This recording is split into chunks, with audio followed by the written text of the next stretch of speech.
Welcome to the Q Podcast. Q is about conversation. If we're really concerned about ending poverty, we've got to be more concerned about creating justice. Our cultural products as Christians need to both defy and resonate with the culture. And God's doing amazing things. His church is expanding, his church is growing. It's not what's the purpose of my life, it's what is the purpose that's been assigned.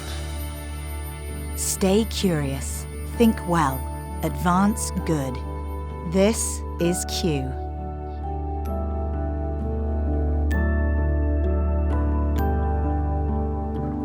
Welcome to another edition of the Q Ideas podcast. And as we head into a holiday and really process this idea of America, of independence, of July 4th, of what does that mean? It means so many different things to so many different people. We wanted you to benefit from a conversation that just took place on our Culture Summit stage, and it was ranked one of the top conversations of the entire event we most recently had with Dr. William Allen. He goes by W.B. Allen. He's a professor of political philosophy in the Department of Political Science at Michigan State University and previously served on the National Council for the Humanities and as chairman and member of the United States Commission on Civil Rights. He's done so many incredible things in his life, but we brought in an older political philosopher, somebody who truly is expert in understanding this American culture and the history of it, as well as what does it mean for us to think about this idea of a nation being a democracy or a republic. You see, we hear those words a lot. We hear presidents and speeches and leaders in our country talk about this great democracy. But then we read these historic documents that describe this as a republic. And which is it? And does it even matter? Is this just semantics? Well, we asked Dave Zanotti, president and CEO of American Policy Roundtable, to come and be a part of hosting this conversation. He's known Dr. Allen for decades, and it's been a relationship that's been so rewarding for him to better understand the way that our world has set itself up, to better understand the way in which our nation was founded, the ideas and the principles that are bedrock to this American experiment. And so we wanted to delve into that conversation, and I just know that you are going to be so encouraged. There's one thing that you listen to this July 4th week. Maybe you pull a friend together, or you're thinking about, I need to do something to better understand the history of our nation and to think about that and ponder that and meditate on that a little bit. I think this would be the conversation that I could not recommend enough. So I'm going to encourage you, pull those you love close around, have a conversation of substance around this idea. It really does matter. Ideas matter. They shape things. Wrong ideas can take us down a negative path. The right ideas can lead to flourishing. And if we get this idea wrong, is this a democracy or a republic? And what is the difference? And if you make the wrong choice on what it is, how does that actually lead to the way in which our civil society functions? These are the questions that we will explore. So let's listen in now to a conversation with Dr. W.B. Allen. Ladies and gentlemen, my good friend, Dr. William B. Allen, is, in my opinion, the eminent political philosopher in the Western world today. He doesn't like it when I speak that way, but based upon his writings, his teachings, his lecturing, and his life experience as a political philosopher, he's a person who I treasure every moment I spend with and every word that I get to hear. So it is my delight to bring as a gift to Gabe and to Rebecca and to all of you, my dear friend. And I have one question, and then I'm out. The question is America a republic or a democracy? We hear endlessly on the news that this person or that person, this issue or that issue, is a threat to our democracy. Is this just a debate in semantics, or is there a philosophical, truth-based issue here? Well, David, you, like me, probably learned as a child to recite the Pledge of Allegiance. And those who are citizens of the United States are probably joining us in remembering that. But perhaps we don't remember that we pledge allegiance to the flag and to the republic for which it stands. The flag, the symbol, the republic, the beneficiary of the pledge. But what is the republic? Well, the very notion is an idea. And it's not an organism, it's not an institution, it's not a particular structure, it's an idea. So that our Pledge of Allegiance puts us in a very awkward space because we are forced to ask ourselves, what do we mean when we say republic, and how does that relate to the question of democracy? Let us begin where the founders began. Democracy is the worst form of government, period. Because anything worse is not a government, it's just a pure despotism. But democracy is chaotic. It's unruly, it's unpredictable. It produces majority tyranny. So how does one escape the burden of democracy and preserve the blessings of liberty, with which, of course, our preamble to the Constitution closes? The blessings of liberty are available to us only when we restrain governmental power, which includes majority power. And we do that by creating what we call representative democracy. So the word republic is really a synonym for the term representative democracy. That the people govern, yes. The people are sovereign, yes. But they do so through delegation of authority to agents to represent them, so as to make the process far more reliable, far safer than it would otherwise be. But there's more to this than that. And this may come as a surprise to you and to many. That this idea of the republic is not just the idea of representation. It's the idea that somehow it is the authority of the people which is at bottom, the foundation of the government. Not their direct rule, but their authority. And what does that authority consist in? It consists in a responsibility, the responsibility of self-government. So we have a dilemma, a paradox. Self-government doesn't mean majority rule. It means each and every one of us being subject to moral self-government, to self-restraint, to moderation. It means being accountable individually. And the purpose for the idea of the republic is to capture that personal accountability. And where does it come from? Ultimately, we derive it from what was identified at the founding as the freedom of conscience.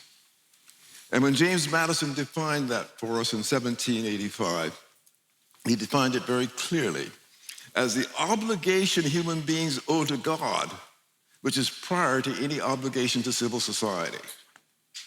And so when we're talking about the republic, we're talking about the idea that we have obligations to God first. And our civil relationships are all subordinated to that.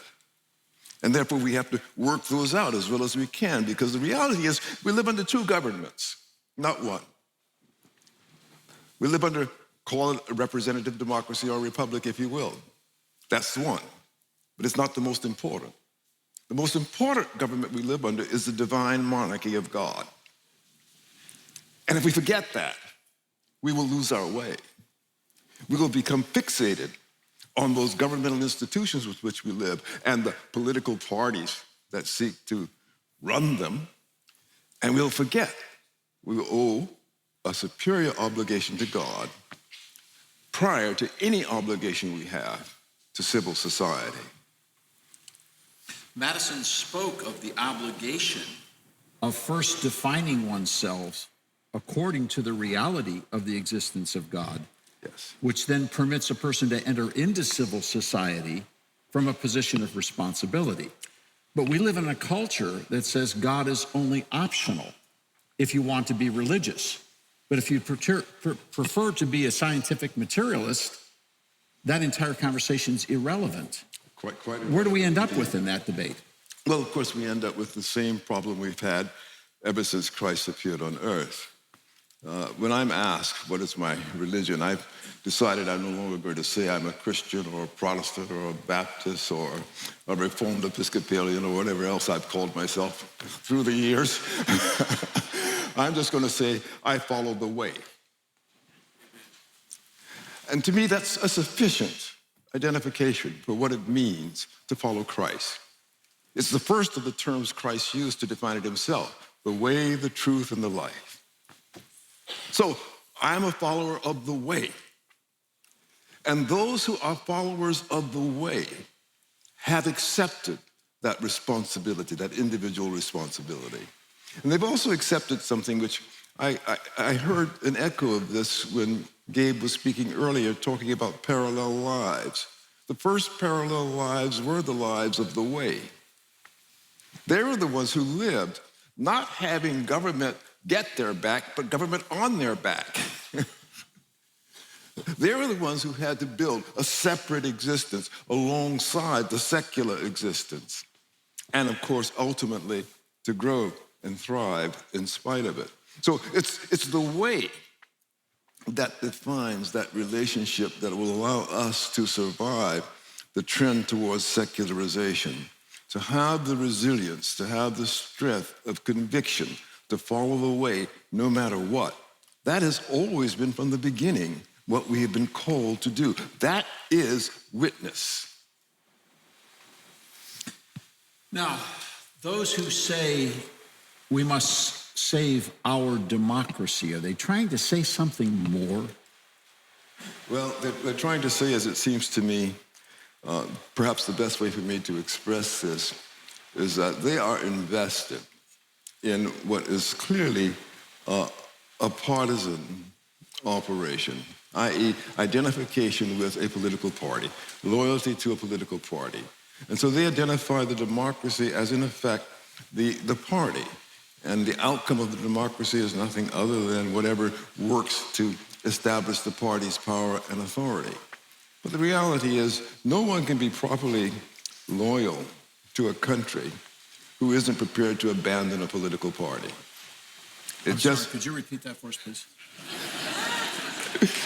You know, he likes to do this to me. He knows. I said, no one can be properly loyal to a country without being prepared to abandon a political party.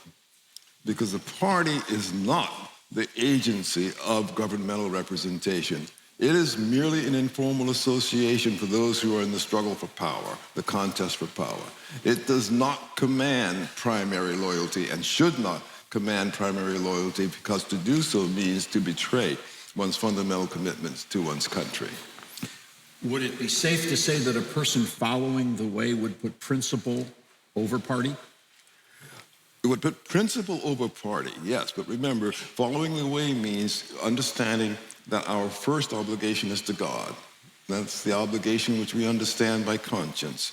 And I won't go into a long conversation about this because it can become abstruse, but I want everyone to understand that when I identify conscience as the key moment in the development of our defense of liberty, I'm talking about the single thing that makes a country like the United States a Christian country.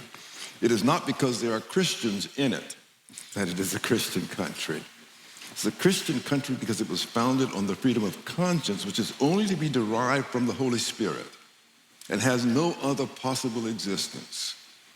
If you think about it and ask what psychologist, what neurologist, what natural scientist can tell you what a conscience is, you'll be forced to tell yourself none, because there is no foundation for this organ called conscience in our natural bodies. But it is a reality. It is a reality because the advocate, the comforter, the Holy Spirit was assigned to guide us and provides that conscience. The freedom of conscience is nothing other than the freedom to hear and follow the voice of God. And any country founded on the basis of the freedom of conscience will be, therefore, a Christian country, even if there's not a single Christian in it. Because this obligation to follow the voice of God means that everyone gets to assert claim to the freedom of conscience, even when they don't believe. Oddly enough, even atheists who assert universally the freedom of conscience end up listening to God, though they do not recognize him or acknowledge him.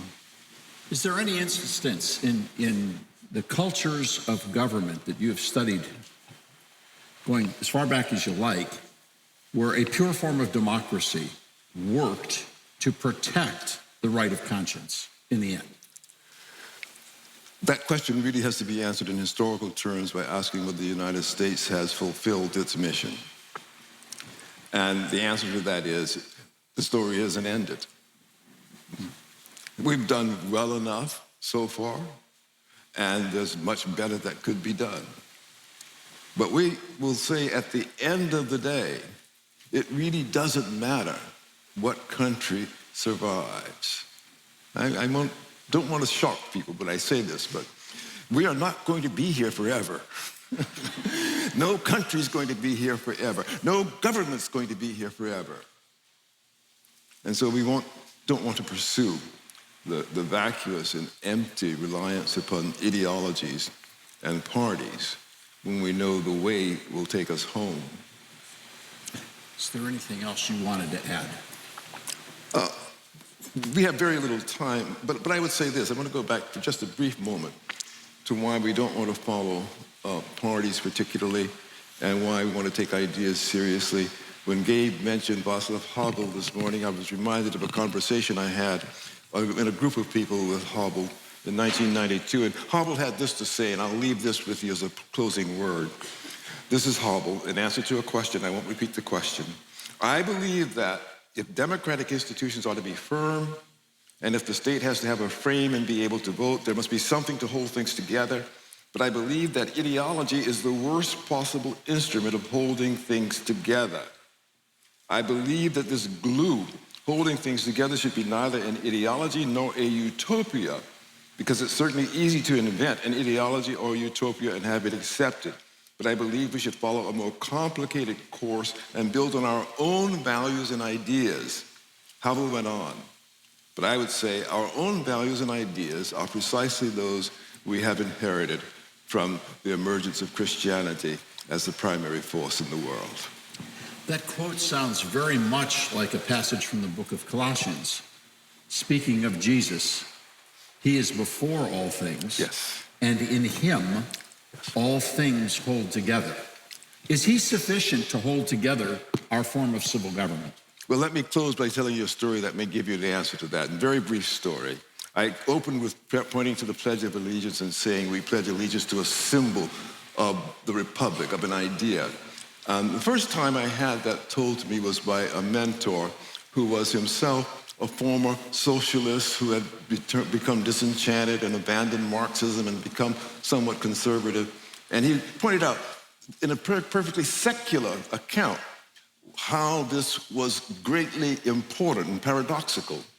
I only later learned that years before he arrived at that, Ronald Reagan, in an address at Fulton, Missouri, had made the argument about the idea of the Republic as a God-like institution to which we, in the name of which we were formed.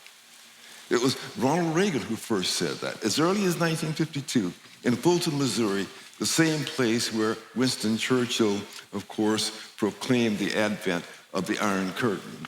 So our history is shaped providentially, and it is filled with meaning that goes beyond even the best intentions of those who speak with a purely secular purpose in mind. Ladies and gentlemen, my friend, Dr. William Allen.